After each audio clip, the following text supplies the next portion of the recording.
네, 지난 시간에 다윗의 죄를 용서해 주시고 하나님께서 이제 하늘에서 불을 내리심으로 인해서 다윗의 제사를 받아 주셨잖아요. 응답을 했습니다. 그러므로 다윗의 회개를 받아 줬고, 그래서 회복이 된, 이제 그렇게 됐습니다. 그래서 번제단을 쌓게 되는 것이고, 어제 봤던 28절 보면요, 이때 다윗이 여호와께서 여부수 사람 오르난의 타작마당에서 응답하심을 보고 거기서 제사를 드렸으니, 옛적에 모세가 광야에서 지은 여호와의 성막과 번제단이 그때 기브온 산당에 있었으나 다윗이 여호와의 천사의 칼을 두려워하여 감히 그 앞에 가서 하나님께 묻지 못하였더라. 그렇죠? 묻지 못하였더라. 다윗이 이르되 이는 여호와 하나님의 성전이요 이는 이스라엘 번제단이라 하였더라. 22장 1절은 21장 28절부터 계속 이어진 거죠. 그래서 거기 막 일이라고 특별히 써있지 않아요. 그리고 2절이 나오잖아요. 이것은 왜 이렇게 됐냐 그러면, 원래 원문서에는 22장 이렇게 나눠지지가 않아요. 21장, 22장 나눠지지 않고 한 통으로 되어 있습니다. 그런데 그것에 후대 사람들이 읽기 편하고 이렇게 장을 나누는 거예요. 장을. 그래서 여러분들은 성경에 장이 나눠지는 게 처음부터 그렇게 된 게 아니고, 후대 사람들이 읽기 편하라고 성경을 장을 나눴기 때문에 그 장절에 대해서 너무 여러분 깊이 관심을 가질 필요가 없어요. 하나님이 처음부터 나눈 게 하나님의 어떤 세심한 뜻이 아니라 사람들이 편의상 만들어 놓은 것이 장절이기 때문에, 그래서 여러분들이 가끔 가다가 얘 1절이 없지? 이런 것들 있잖아요. 그것은 바로 그 앞에 절에 그냥 이어지는 대목이고, 여기서부터 2절부터 사실 22장 같은 게 2절부터죠. 그러나 이렇게 장절을 나누는 것은 인간의 편의에 의해서 나눠진 거기 때문에 장에다가 너무 그렇게 의미를 둘 필요는 없다, 이렇게 보면 됩니다. 그래서 이제 30절, 어저께 본 30절에 다윗이 여호와의 천사의 칼을 두려워하여 감히 그 앞에 가서 하나님께 묻지 못하였더라. 다윗이 이르되, 묻지 않으면서 다윗께서 다시 말합니다. 이는 여호와 하나님의 성전이요 이는 이스라엘의 번제단이라 하였더라. 보니까 이제 더 이상 기브온의 시대로 가지 않습니다. 가지 않고 오르난의 타작마당에서 하나님의 성전을 지을 것이다 라는 것을 이제 보여주고요. 오르난의 타작마당에서 하나님의 이제 전을 지을 것이다. 왜? 거기에서 하나님의 용서함을 받았으니까. 거기서 용서를 받았으니까. 그래서 2절에 다윗이 명령하여 이스라엘 땅에 거류하는 이방 사람을 모으고, 그러니까 22장 1절하고 22장 2절은 딱 어떤 스토리가 잘리는데, 다윗이 명령했습니다. 이스라엘 땅에 거류하는 이방 사람들. 그러니까 이스라엘 땅에 거류하는 이방인들이 상당히 많았습니다. 그 사람들은 주로 어떤 사람이냐면은, 첫 번째는 처음부터 애굽에서 출애굽할 때 같이 따라 나왔던 잡족들의 후손들이 많아요. 그래서 그때 당시에 이스라엘 사람들의 어떤 그 신앙의 형태, 그 당시에 고대 근동 지방은 종교가 이상합니다. 이상해가지고 도덕교 윤리적으로 많이 타락한 종교들이 많았었던 것이죠.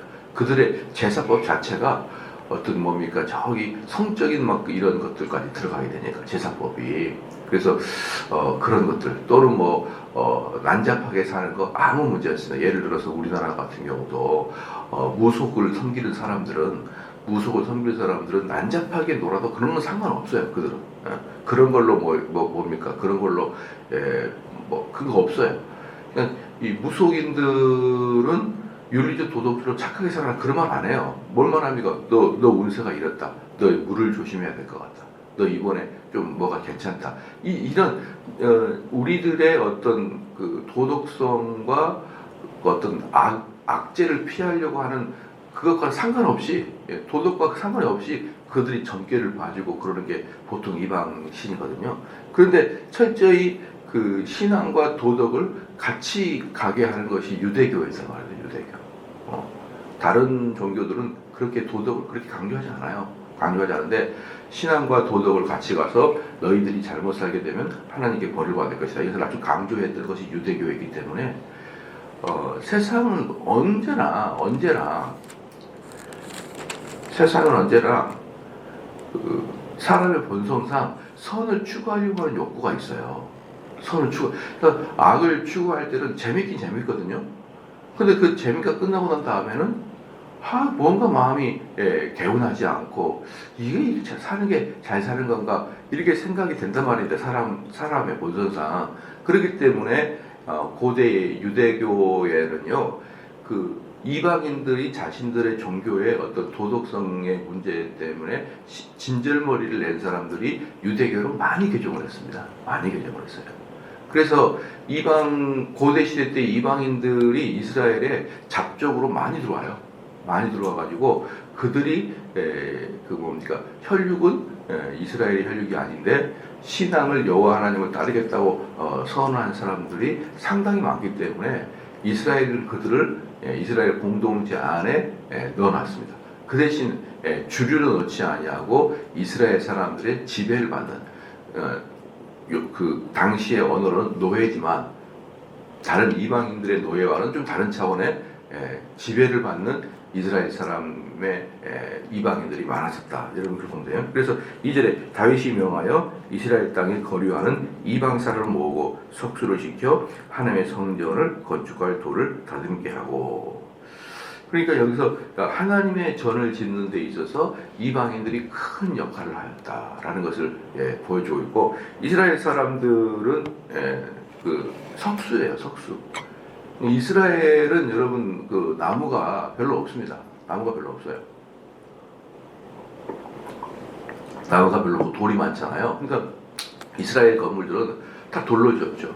이스라엘을 여러분 가보면 알겠지만 나무가 목재로 사용할 쭉쭉 뻗은 그런 나무들이 별로 없고 꼬불꼬불한 그런 나무라든지 이런 거밖에 없기 때문에 목재로 사용할 그런 나무들이 이스라엘 많이 없기 때문에 주로 석수들이 많아요. 석공들이 많습니다. 그래서 예수님도 예수님이 목수라고 말하지만 사실은 목수가 아니라 석수예요. 석수. 예수님도 집을 짓는 사람들을 우리는 목수라고 표현하니까 그냥 목수라고 하지, 이스라엘 사람들의 집은 다 석수입니다. 돌을 다듬는 거. 그런데 이스라엘의 돌은 즉 모래가 만드는 거하고 또는 석회암이 만드는 것이 주 돌이기 때문에 돌이 연하고 좋아요. 잘 깨지고. 그렇죠? 석회암이 많은 곳에 돌들이 어떻습니까? 나중에는 압력을 딱 받으면 그게 대리석이 되거든요. 그래서 저쪽에 유럽이나 이런데 대리석으로 건물을 잘 지은 이유가 뭐냐? 그럼 걔네들은 대리석이 지천에 깔려 있거든요. 지천에 깔려 있습니다. 그리고 대리석도 얼마나 많은지 급이 있어요. 급이 있는데 하얀색 대리석이 최고의 대리석으로 치거든요. 근데 최고의 대리석은 하얀색 대리석을 이렇게 만들어 놓잖아요. 시간이 지나면 더 윤기가 있고 하얘져요. 근데 쌈지막한 대리석은 시간이 지나면 누래지고 그래서 진짜 좋은 대리석은 오랜 시간이 지나도 하얗게 되는 그런 대리석이 그쪽 동네에 지천에 깔려있습니다. 지천에. 왜 그럴까요? 석회암이 많으니까.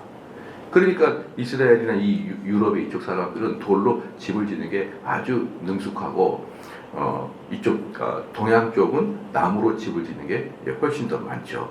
그래서 이방 사람들 모으고 속수를 시켜 하나님의 성전을 건축할 돌을 다듬게 하고 그랬거든요. 저번에 이제 그 이스라엘 가니까 그 이야기 해주더라고요. 그 그리스 같은 데 보면은 큰 신전에 보면은 막 아름드리 돌들이 동그랗게 기둥으로 올라가잖아요. 동그랗게 이렇게 올라가잖아요. 그게 그 당시에 기술력이랍니다. 기술력. 돌을 이렇게 깎는 것, 좋게 깎는 것을 기술력이라 그러는데, 요즘으로 말한다 그러면은 삼성의 반도체 같은 기술력이라. 그러니까 그때 석수들은 외국에 절대로 보내질 않아요. 그 사람 하나하나가 그 나라의 자본이기 때문에. 보내지나 그 사람이 나가가지고 어때요? 그 집 만드는 기술, 돌 깎는 기술을 전수해 버린다 그러면은 여러분 이게 국력 손실이기 때문에 이 사람들을 엄청나게 보호합니다. 보호해요. 중국이 1000년 동안 그 사람들에게 비밀리에 감췄던 기술이 하나 있어요. 중국이. 그래서 그 중국이 1000년 내내 그 기술 하나 가지고 전 세계를 호령했던 게 있는데 그게 바로 비단 만드는 기술이에요. 비단. 비단 이렇게 반짝반짝 빛나는 이 비단 그 옷이잖아요. 그것은 고대 시대 로마 시대의 황제 왕 제사장들이 입는 옷으로 수출했습니다. 수출.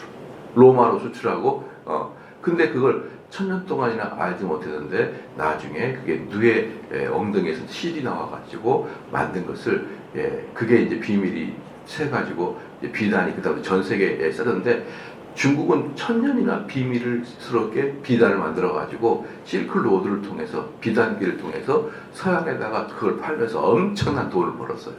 그 돈은 그 비단은 아무나 못 입습니다. 황제나 왕이나 제사장들만 입는 것이지 아무나 못 입어요.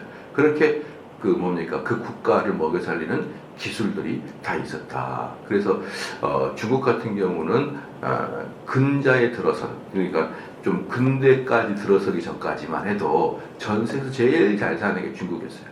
그때 당시 중국이 벌어들이는 돈은 전 세계의 그 인원도 많았지만 그러나 전 세계의 경제의 반 이상이 중국에서 이루어졌다라고 여러분 그렇게 한 나라의 기술력이 대단하게 중요한 거예요. 근데 이때도 뭡니까? 이때도 돌 깎는 기술력이 엄청나게 중요한 사람입니다. 그래서 다윗이 그 돌 깎는 기술력을 보았는데 그 중에 특별히 이방인도 많았었던 것 같아요. 이 돌 깎는 기술력 중에서 이방인들도 많았어요. 그래서 여기서 굳이 이방인을 이렇게 거론하였다라는 것이고 그 결과로 인해서 성전을 짓는데 아이러니하게도 이방인들의 손길이 많이 갔다라는 것을 우리는 보면 되고 그러므로 여기서도 우리가 알 수 있는 게 뭡니까? 성전은 예수 그리스도의 몸을 예표하는 것이요. 또 예수 그리스도의 몸은 거룩한 교회의 모습이잖아요. 교회. 그렇기 때문에 이 성전, 즉 교회의 오리지널 터는 이방인들의 손에 의해서 만들어졌다라고 여러분 보여지는 것이죠. 그래서 이 교회가 얼마나 하나가 되고 연합이 되어야 되느냐라는 것을 우리는 볼 수가 있는 것이죠. 그 다음에 다윗이 또 문짝과 목과 거멀 못에 쓸 철을 많이 준비하고 또 무게를 달 수 없을 만큼 심이 많은 돛을 준비했다 그랬거든요. 무게를 달 수 없을 만큼 심이 많은 돛. 혹시 여러분들 그 18장 가봅시다. 18장 가봅시다.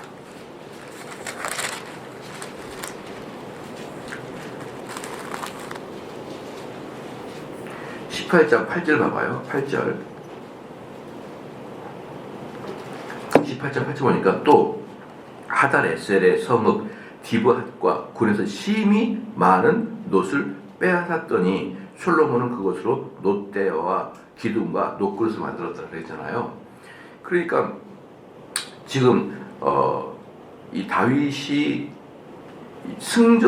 승전가를 올릴 때 다윗이 승전가를 올릴 때 7절에 다윗이 하닷 에셀의 신하들이 가진 금 방패를 빼앗아 예루살렘에 가져 금, 놋 그때 그 다윗이 전부 다 그 전쟁에 나가가지고 다 갖고 왔잖아요. 하닷 에셀의 성읍 그 다음에 어디입니까? 아람 하닷 에셀 그 다음에 에돔, 모압, 암몬, 블레셋 이 모든 나라를 다윗이 다 이겼지 않습니까? 그리고 거기서 엄청나게 많은 놋을 꺼내오고 금을 꺼내오고 철을 꺼내다가 전부 다 어디다가 예루살렘에다 쌓아놨어요. 엄청나게 많은 것들을 쌓았지만 그걸로 무엇을 하기 위해서 성전을 지으려고 어마어마한 놋을 쌓아놨다가 거기서 성전을 짓습니다. 그래서 여기서 보니까 3절에 이제 다시 22장 3절에 보니까 다윗이 또 문짝 못과 거멀못 이 거멀못은 뭐냐 그러면은 나무와 나무 사이를 잇는 그런 그 철이에요. 철 또는 돌과 돌을 잇는 철 이런 것들을 거멀못이라고 하고 철을 많이 준비하고 이 철은 아마도 블레셋을 점령했을 때 블레셋에서 엄청나게 가져온 것 같아요. 블레셋이 철기문하기 때문에 블레셋에서 철을 엄청 많이 준비하고 또 무게를 달 수 없을 만큼 힘이 많은 놋, 중수를 달 수 없을 만큼 힘이 많은 엄청나게 많은 놋을 했다. 그러니까 이 뭡니까 어마어마한 놋이 있는데 나중에 보면 솔로몬이 얼마나 성전을 화려하게 짓든지 다윗이 준비한 재료도 부족하게 지어요.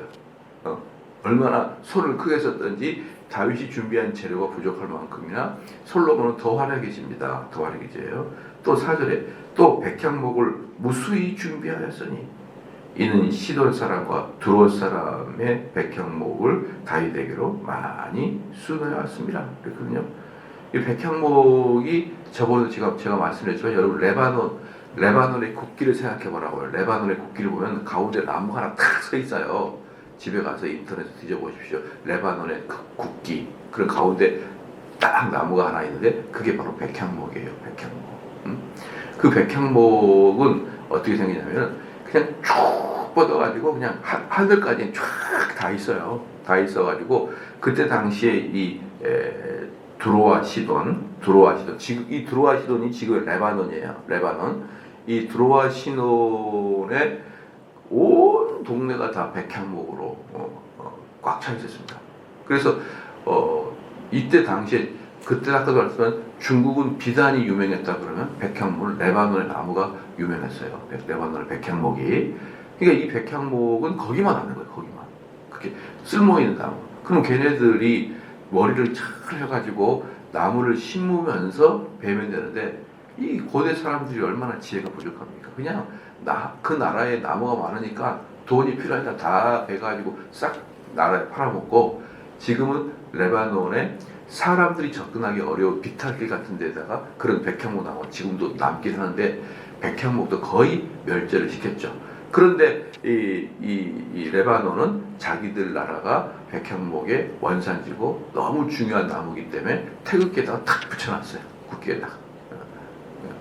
그래서 이렇게 자기 국가가 중요하게 여긴 레바논의 백향목이 전 세계에서 소문이 자자한 그런 나무였단 말입니다. 전 세계 소문이 자자한 나무였어, 나무. 뭡니까? 나무를 보니까 우리 홍고영 집사님이 나무를 해서 제가 나무를 좀 그분한테 들어봤거든요. 근데 어떤 나무들은 이 철만큼이나 무거워. 이 나무의 밀도가요 철만큼이나 무겁다. 그래서 우리가 보면은 왜 요즘에 레스토랑 가고 커피숍 가게 되면은 그런 원목 테이블 있잖아요. 원목 테이블인데 생긴 건 다 비슷비슷하게 생겼어요. 근데 들어보면은 중수가 느낌이 달라요. 느낌이 하나는 들려지지도 않아요. 이게 철판tek인지 이게 나무인지 구별이 안 될 정도로 안 되고 어떤 애는 가볍게 폴짝 들어지기도 합니다. 그게 뭐 때문에 그래요? 나무의 밀도 때문에 그래요. 그럼 나무의 밀도가 강하면 뭐가 좋냐? 첫 번째, 벌레들이 못 먹어요. 그래서 그 나무들을 만든 테이블들은 500년, 1000년이 가는 나무들입니다. 그렇잖아요. 그리고 두 번째, 얘네들이 뒤틀려요. 나무들이 밀도가 약해지면 시간이 지나면 이렇게 뒤틀립니다. 그런데 이런 철같이 단단한 나무들은 1000년이 지나도 뒤틀리지가 않아요. 근데 바로 레바논의 나무젓이에요. 그 빽빽함과 촘촘함이 이 보통이 아니에요. 그렇죠. 그리고 저는 여러분 어디 놀러 가게 되면은 왜 우리나라는 편백나무 이렇게 실내에 이렇게 하잖아요. 편백나무를 실내에 이렇게 하면서 자연미를 살리기 위해서 옹이 그려진 이런 그런 나무들이 쫙 있어요. 실내 나무로. 이 건축물에서 옹이 들어가는 것은 제로입니다, 여러분. 우리는 그것을 약간 자연스러운 것으로 옹 들어가는 나무를 하지만, 근데 원래 좋은 건축물은 옹이 없어야 돼요. 그냥 한 색으로 딱 돼야 돼요. 근데 이 백향목 레바논은 옹이 없어요, 옹이. 그냥 딱 하면 하얀색으로 쫙 깔려버려요. 그러니까 이 건축물을 질 때 이 레바논의 백향목은 최고의 자재입니다, 자재. 그래서 이 4절에 또 백향목을 무수히 준비하였으니 이는 시돈 사람과 두롯 사람이 백향목을 다윗에게로 많이 수놓았습니다. 이 시돈 사람과 두롯 사람이 이렇게 백향목을 많이 가져온 이유는 뭐냐? 그러면은 다윗에게 그렇게 안 할 수가 없었기 때문에. 이미 다윗의 강성대국 밑에 있었기 때문에 다윗에게 이들이 잘 보여야 될 처지였기 때문에 비록 다윗에게 돈을 주고 팔았지만 어때요? 그럼에도 불구하고 다윗에게 이 수많은 백향목을 주지 않아도 돼요. 왜? 사갈 나라가 엄청나게 많으니까. 그런데 다윗에게 그 엄청나게 많이 배달까지 해줬다. 5절에 다윗이 이르되 내 아들 솔로몬은 어리고 미숙하고. 그리고 이제 이 4절 말씀에 보면 여기는 안 나왔지만 사무엘에 보면요, 누가 오니까 목수가 따라와요. 목수가 시돈과 두로에서 그들의 목수가 따라온다고 합니다. 그러니까 여기서 무엇을 할 수 있습니까? 이스라엘 사람들에게는 목수 기술이 별로 없었다. 왜 목수 기술이 별로 없었는가요? 목수로 나무로 집을 질 일이 별로 없었기 때문에. 그래서 두로와 시돈 사람들이 목수가 따라온다. 그런 것들을 우리가 고려해서 볼 때 예수님께서는 목수라고 말하지만 차라리 석수가 맞다. 이스라엘 사람이 집을 질 때 돌로 거의 있지만 때로는 나무로 석가래 같은 것도 할 수가 있거든요. 그러니까 목수라 이렇게 표현하지만 사실 이스라엘 사람 정확하게 석수다. 그래서 5절에 다윗이 이르되 내 아들 솔로몬은 어리고 미숙하고 여호와를 위하여 건축할 성전은 극히 웅장해야 된다. 그러면 다윗이 왜 그렇게 물건들을 많이 준비했느냐? 다윗은 자기가 직접 성전을 짓지 못했어요. 근데 왜 성전을 짓을 때 이렇게 많은 걸 준비했느냐? 첫 번째, 자기 아들 솔로몬이 너무 어리다는 겁니다. 너무 어리다. 어리다는 것은 나이가 어리다는 것도 있지만 조금 뭐라 그럴까요? 세상 물정 경험이 부족하다, 그런 뜻도 있어요. 그러니까 건축을 하려고 그러면은 건축적인 기술력이 탄탄히 있는 다윗이 자신이 해야 되고, 만약에 자신이 못한다 그러면 어때요? 엄청나게 많은 것들을 끌어다가 이제 한다는 것이죠. 그 다음에 두 번째는 뭐냐면 여호와를 위하여 건축할 성전은 극히 웅장하여야 합니다. 왜냐하면 왕국의 명성과 영광이 있게 해야 될 것이기 때문에 그렇습니다. 그러거든요. 그러면은 이스라엘 지금 다윗이 보고 있는 성전의 개념 뭡니까? 아름다워야 돼요. 아름다워야 됩니다. 제가 여러분들에게 지난주에 설교에서 성전은 뭐라고 했습니까? 에덴의 결과물이 성전이라고요. 에덴의 결과물. 이번 주도 그것을 연속적으로 이야기할 거예요.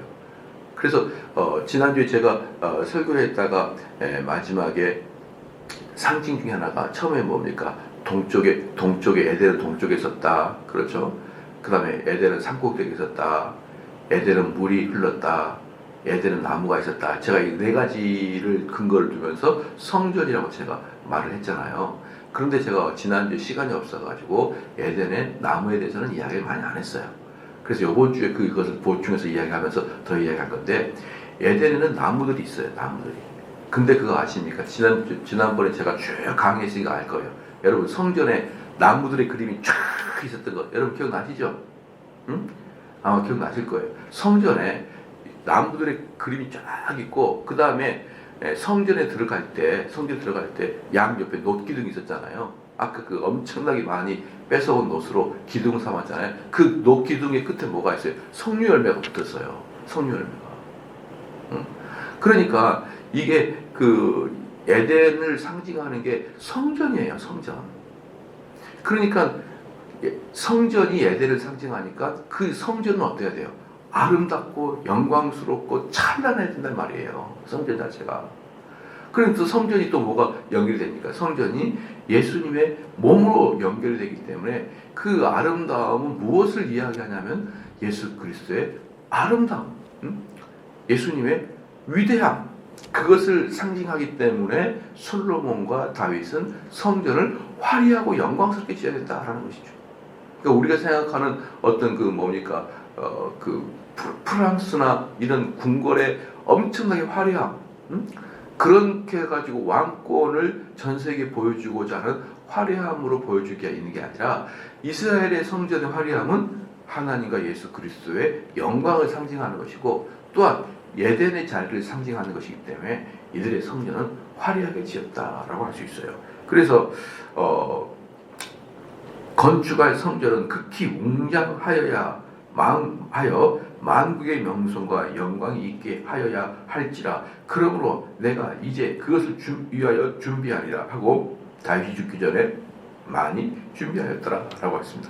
그래서 그럼 이게 유럽의 중세 시대 유럽에서도 이런 말씀을 근거로 해가지고 그들은 교회를 어떻게 지었을까요? 딱 들어오면은 그냥 신앙생활, 그냥 하나님이 여기 계시는구나 이런 느낌이 들 정도로. 응? 그 유럽인들이 그 건축물에 있어서 이런 성전의 개념을 따오거든요. 그러니까 들어가자마자 그 건축물에 압도가 되도록 지었어요. 어떻게 지었을까요? 제일 중요한 게 뭐냐면 여기는 하나님이 계시는구나 라고 느끼도록 제일 중요한 게 뭐냐면 성전을 높이 짓습니다. 높이. 낮고 넓게 짓는 게 아니라 좁고 높이 지어요. 그 자체가 사람들 마음속에 경외함을 가질 수 있도록 마음을 줍니다. 제가 지난번에도 말씀을 드렸지만요. 우리는 교회 건물이 뭐 어때? 교회 건물이 좋고 안 좋고 그게 무슨 상관이 있고 교회 건물이 뭐 어때? 이런 식의 이야기를 할 수 있거든요. 근데 사람이라는 것은요. 영육 간에 연결되어 있습니다.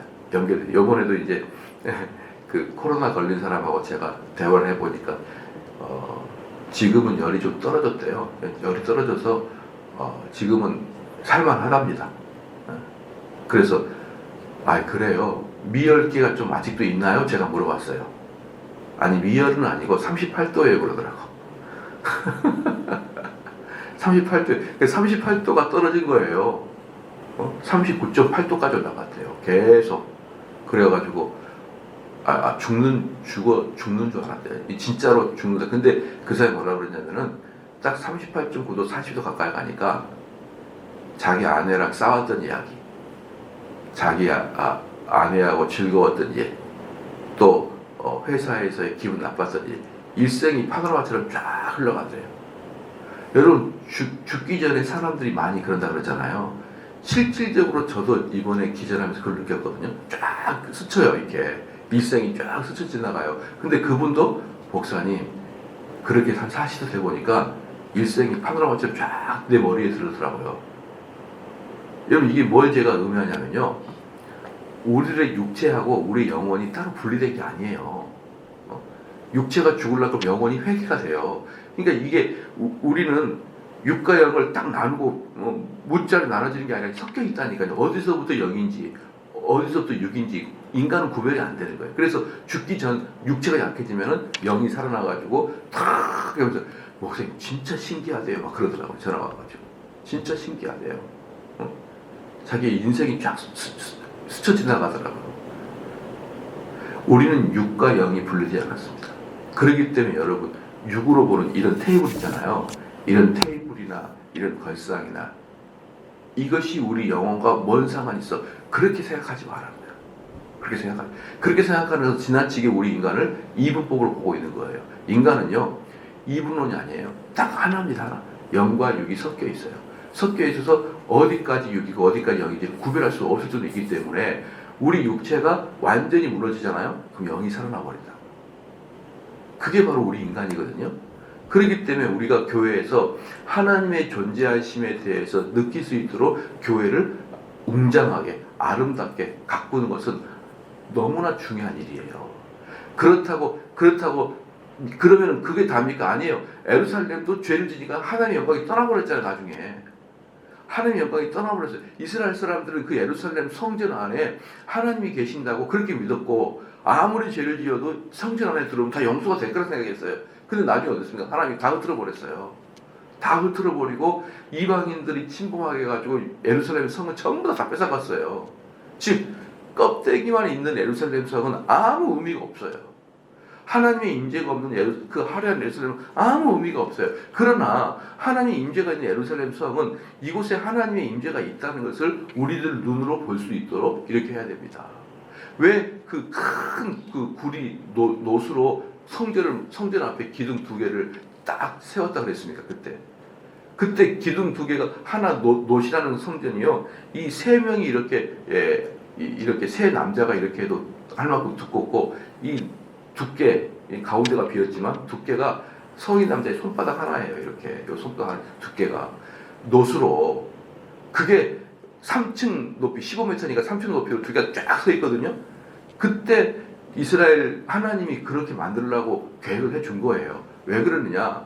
모든 사람이 그 성전에 들어올 때 그 녹기들을 보고 이 마음속에 어때요? 하나님의 존재하심에 대한 두려움이 생기는 거예요. 왜? 보자마자 너무 의리의리하니까. 자기가 세상에서 뭐나 되는 것처럼 하고 하다가 성전에 들어가려고 딱 들어가면 그 녹기둥 속에 쫙 있는 거 보고 그냥 의리의리하니까. 그렇게 하나님은 우리 인간의 눈으로 보고 만지고 감각적으로도 하나님의 존재하심에 대해서 느껴지도록 성전을 만들었듯이 그 개념으로 중세 사람들은 하나님의 임재를 어떻게 표현하냐 그러면 높이 세로로 높이 만들어서 들어가자마자 떠들 수가 없는 마음이 들도록 그렇게 여러분 건축했어요. 그래서 그런 건축물을 해놓고 거짓되고 나쁜 카톨릭을 섬기기 때문에 껍데기만 번지르르한 그런 종교가 됐지, 하나님의 영광이 있을 때 그런 건축물도 아무것도 아닌 게 아니다라는 것을 여러분이 좀 그런 습성이 있어가지고 우리나라도 어떻습니까? 저 집은 어떤 집이에요? 저 집은 귀신이 있는 집이야. 그래요. 저 집은 밤에 귀신이 나와. 아니 그 집 귀신은 어떻습니까? 그 집 밖에 못 나오나요? 그 집 밖에도 못 나오는 그 귀신인가요? 그런 개념으로 우리들도 옛날부터 건축물과 영이 함께 이렇게 이야기가 되었듯이, 그렇죠? 이스라엘도 그런 게 많았었습니다. 그래서 이 건축물 자체를 아무렇게나 짓지 않았고, 특별히 성전의 건축물은 철저히 하나님이 기획해 준 대로 계획을 잡아서 건축을 했습니다. 그게 그대로 교회다 그런 뜻은 아니에요. 그런 뜻은 아니고 단지 하나 뭐 어때 이런 건 하지 말잖아요. 뭐 우리끼리 모이면 되지 뭐 어때 그렇게 하지 마. 우리끼리 모일 수밖에 없을 때는 우리끼리 모이는 거 맞아요. 그러나 항상 말이죠. 공부할 때 공부하는 사람도 도서관이라는 공부하는 분위기가 있는 게 더 낫고, 또 커피를 마실 때 왜 사람들은 고기 먹고 밥 먹고 그 자리에서 같이 대화 나누는지 왜 두 번째 2차로 커피숍에 가서 또 커피를 마시나요? 돈 들게? 그게 다 달라요. 사람은 정서가 다 다릅니다. 그래서 밥 먹을 때는 밥만 먹고 또 커피숍에서 대화를 하는데 커피 가요. 이렇게 따로따로 구별되어 있어요. 우리 정서가. 그런 것들을 여러분 너무 무시하면 안 됩니다. 그래서 교회 올 때도 주일날 교회 올 때도 어때요? 항상 좋은 옷을 입고 말끔하게 입고 와야 되고 다듬어야 되고, 그리고 주일날 전부터 준비해야 되고, 이런 모든 것들이 형식이요 율법이 아닙니다. 우리 인간은 육과 영이 혼합되어 있다. 그래서 항상 하나님 앞에 올 때는 헌금도 준비해야 되고, 그렇잖아요. 그 전에 딱 준비해야 돼요. 와가지고 어디지 이런 거 아니에요. 딱 준비해야 되고, 이런 모든 것들은 우리가 율법주의로 보면 안 되고요. 그런 것들이 참 중요한 것이구나라는 걸 느끼죠. 기도하시겠습니다.